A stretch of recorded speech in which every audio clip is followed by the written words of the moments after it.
21वीं किस्त जल्द ही आपके खातों में पहुंचेगी। बराय फिनलायबाय रायजोफोर फिन खेबसे बयखौबो चेनेलाव जायफोरा गोसो थानाय नायलांनो हागोन नैबे भिडिअखौहाय गोलाव खालामनो सानाखै थाबैनो फोजोबगोन।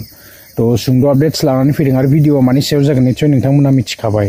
बेनो जाहैबाय जोंहा जितुनिखि पीएम किसाननि 21 नम्बर इनस्टलमेन्ट जोङो बयबो नेनानै दङ। नै दा हेपि दिवाली फैगासिनो आरो दिवालीयावहाय एसे इन्जय खालामनो गोसोमोन आरोना। नाथाय दा मा जागोन सोनानै हरगोन ना हरा तो गोसोआव गोबां सोंलु जागासिनो दङ। माखासे माने निउसफोरबो ओंखारबोबाय। दा जिकुनु मुहूर्तआव हाबगोन दिवालीनि सिगां फैसा हाबगोन बायदिसिना माबा माबि ना। नाथाय फैयै फैयै दिनै नै काति बिहु मोननोसै आरो बेबायदिनो दिवालीयाबो फैनोसै। दासिमबो माथो जेबो माने बेबायदि मोजां जोङो आपडेटफोर ओंखारबोनायखौनो नुनो मोनाखैदां ना। दिनैनो हाबगोन नामा तो एसे सोंलुबो जागासिनो आरो हाबनोबो हागौ। दा जिकुनु मुहूर्तआव हाबगोन होनदों जिहेतु दा आपडेट्सआ माला ओंखारबोगोन गोसोआव गोबां सोंलु ना। तो बयबो आसा खालामदोंमोन मोननायमोनब्ला मोजां जागौमोन। आरो जोङो माखासे खौरांफोरबो नुनो मोनदों गोबाङानो मोननाय नङा एबारावहाय बेबायदि बायदिसिना ना। दा जोङो आरो मोनसे मोजां खौरांबो मोननो हाबावदों। बे खौराङानो जाहैबाय 20 नम्बर इनस्टलमेन्टआव सोरबाफोर थालांदोंमोनब्ला नैबे 21 नम्बरावहाय तो जमाहैनो 4000 मोनगोन बेबायदि खौरांबो जोङो मोननो हादों। दा जियानो हक फैसाया हाबनांगौ आरो दिवालीनि सिगां मोननायमोनब्ला एसे मोजां जागौमोन सानो आरोना। तो नेनोसै मा आपडेट्स ओंखारबोयो। दा जेबो बुंथ'नो हाया रायजोफोर। आङो बेखायनो नैबे भिडिअखौ लानानै फैफिनबावनाय जाबाय।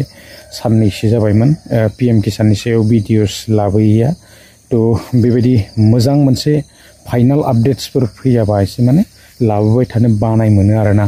बेखायनो लाबोथ'नाय जायाखैमोन। एसे माने जोङो निउसफोरबो नुनो मोनखादों तो हाबगोन नाथाय बेबायदिनो फोसावखायो। दा जियानो हक जोङो नेनोसै फाइनाल आपडेट माब्ला फैयो। तो आपडेट्स मोननाय लोगो लोगो आङो भिडिअ लानानै फैगोन आरोना। तो जियानो हक जोङो मोनगोन सिन्था खालामनो नाङा। जोंना बयनाबो केवाइसिफोरा जाजोबनानै दंखायो आरो जायफोरा मोनबाय थाग्रा मोनगोन टेनसन लानो नाङा आरोना। तो आङो दा एसे माने फोथाराव दंफैयो रायजोफोरनि एकदम माने माइआ बिराद बरिया ओंखारजोब्बाय। आं एसे गोसोम माइ दिन्थिनि आरोना। एसे नायलांदो माने माइरंआबो गोसोम माइआबो गोसोम आरो तो माबायदि जाखो एसे दिन्थिनि। नैबे माने गोसोम माइ आरोना नै ओंखारगासिनो दङ माइआ एकदम गोसोम जायफोरा माने राबाय एकदम गोसोम जायो। नै बे गोसोम जानायफ्रा माइरं जाजोब्बाय आरो फुरा माइरंआबो गोसोम बियो। जानाय नांगोन एबार बेखौ माबायदि जायो।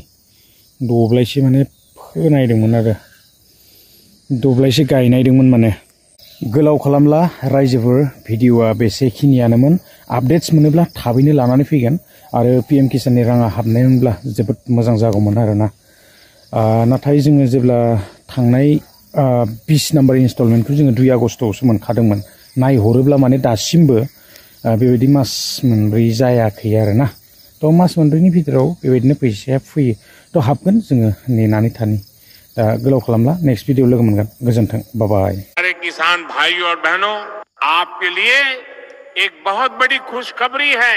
पीएम किसान सम्मान निधि की 21वीं किस्त जल्द ही आपके खातों में पहुंचेगी और जिनके खाते में 20वीं किस्त नहीं आई चिंता मत कीजिए, वो भी आपको मिलेगी। लेकिन एक बात याद रखिए, ई-केवाईसी जरूरी है। बैंक खाता आधार से लिंक होना चाहिए ताकि एक रुपया सीधे आपके खाते में बिना किसी बिचौलिए के पहुंचे।